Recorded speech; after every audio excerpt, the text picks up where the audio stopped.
I come from New York, so I thought I had insisted that I would precede John Sexton as a condition of my coming, but unfortunately it didn't work out that way.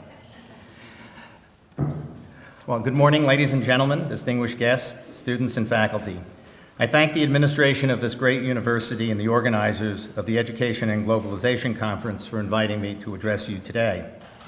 For me personally, it's always a pleasure to visit Istanbul, and for NASDAQ, it is gratifying to be one representative among others of the private sector at a conference bringing together private, public, and academia. It's fitting, I suppose, as a vice chairman of a global stock exchange and as a global financial technology company, that I've been asked to speak about education as a key to unlocking capital and human potential. We mean by that, of course, that education can unlock the inherent assets of intellect and understanding. The students are here to develop within themselves their human capital. This is a term that gets thrown around a lot, but it is an apt description nonetheless. For in the time students spend at a university, they will exercise their creativity, hone their skills, fine-tune their abilities, give their creativity a workout, and of course, gather as much knowledge as they possibly can. When they graduate and put it all together, they'll be well equipped to use their human capital to produce economic value, and their degree will make that official. They will be ready to go on to advanced degrees if they so desire, or they can go right into the workplace, learn their trade on their particular job. Whichever path they choose, they will realize the potential of their human capital, that it will start to unlock the financial capital for them in very, very direct ways. There's nothing wrong with that. It means that education is, as we might say at NASDAQ, a good investment. In fact, it's an excellent investment, as students and particularly their parents well know. In the United States, college graduates earn about a third more than high school graduates. Those with advanced degrees, graduate degrees, and those who graduate from professional schools earn even more. And tellingly, the U.S. rate of unemployment today stands at 5.9% overall, but it's only 2.9% for those with college degrees. Here in Turkey, the statistics are even more dramatic. OECD data for 2012 shows that those with university education had a 76% employment rate and earned 91% more than those with just a secondary education, while those with a secondary education had a 51% rate of employment and earned 37% more than those without. That's the payback on higher education.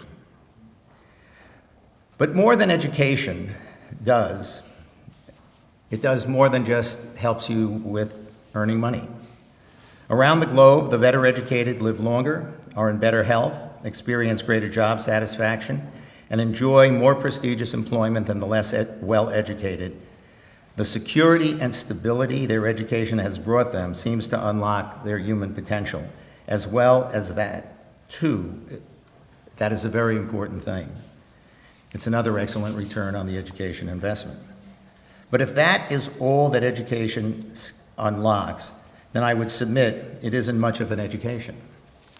For what education requires in a global, interconnected world is a whole other level of unlocking capital. It's the level of unlocking assets of intellect and understanding to ignite innovation, to spread tolerance, and to think critically. Okay, I know some of our most important innovators, all from NASDAQ-listed companies, of course, Steve Jobs, Bill Gates, Mark Zuckerberg, not to mention Lady Gaga, they all dropped out of college. That doesn't mean they weren't educated. Each had a vision, and each went out and acquired whatever knowledge was needed to realize that vision. Besides, there are always exceptions that prove the rule. For the bulk of us, non-exceptional people, however, innovation probably comes in small doses with less impact. Think different commanded the famous Apple advertisement. It was ungrammatical. But it had a point. Education bothers the mind. It works it hard. It just might make it think in fresh ways about old problems.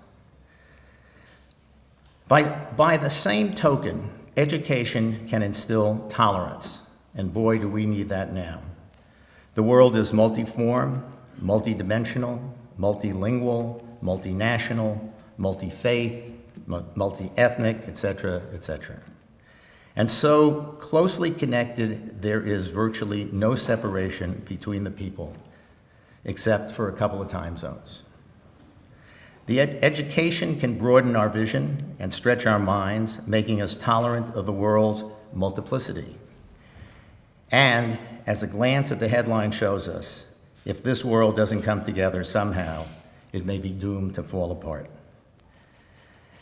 That it can come together is demonstrated in the very geography of this city, the physical and cultural meeting place of Asia and Europe. To stand at the top of Istanbul, as I did with Ibrahim Tahin, who was the chairman of the Borsa and a graduate of this wonderful university, he pointed out to me as we looked across the city some of the emblems of the world's great faiths: a synagogue, a cathedral, a mosque, and on the crossroads of history. Continents mingle their waters right here in this city, an object lesson for humans. But how does education unlock tolerance? First, of course, by giving us knowledge that broadens the mind, letting us see beyond borders or nations or religions, or whatever parents taught us when we were growing up at home. And of course, the more we see, the more we have to open our minds, if only to make room for what we are seeing. That is what education gives us. As our minds expand to accommodate the new knowledge, the notion grows that there is more to the world than we thought. And maybe, just maybe, we are not the sole standard, the only measure of truth. That's the beginning of tolerance.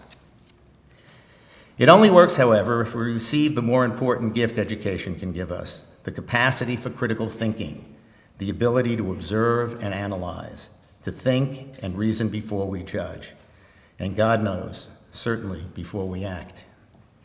To unlock the human capital we need to unlock in the 21st century, we need to exercise our understanding of each other's aspirations and interests, and drill our brains in how to balance those aspirations and interests with our own. The more education makes us practice those skills, the more supple our mind, the more flexible our thinking, the sharper our vision. But I help run a stock exchange, so let me tell you what I think.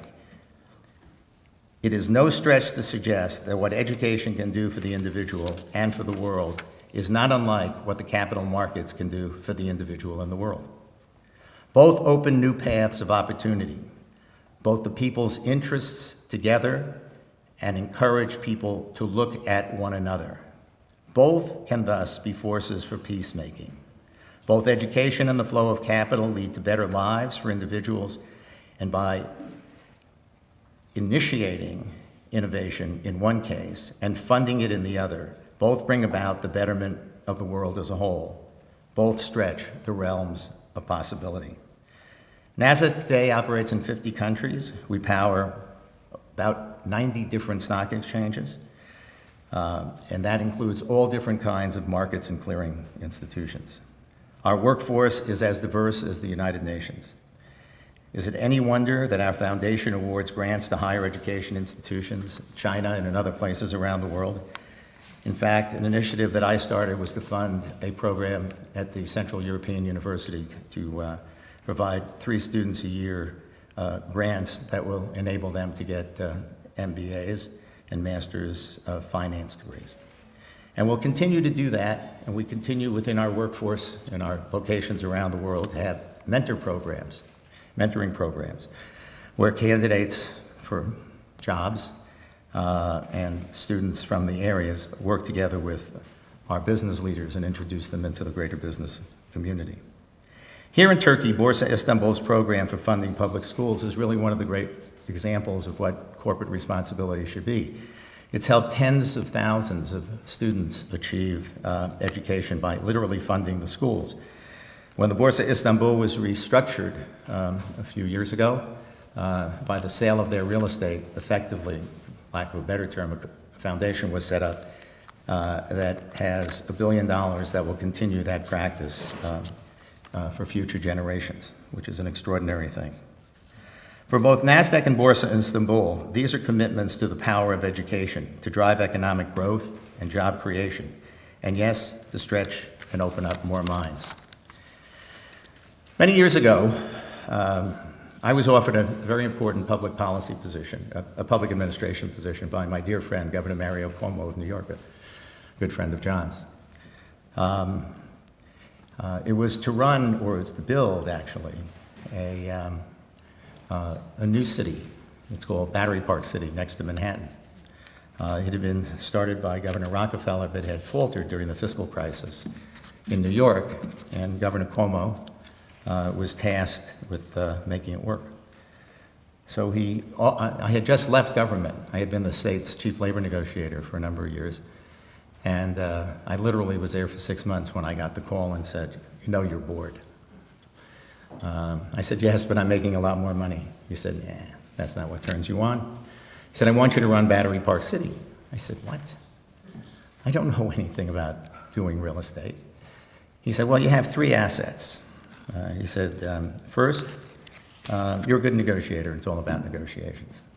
He said, 2, you understand public policy, and this is a public-private initiative, so we have to protect the public side of the equation, so knowing public policy issues is important. But he said, your most important asset that you bring to that job is that you know what you don't know. He said, and you're smart enough to figure out how to get it. I actually think that that was the greatest compliment that anyone ever gave me, that I know what I don't know. Today, with my gray hair and advancing age, I'm very proud of that because it actually makes me equipped to do almost anything.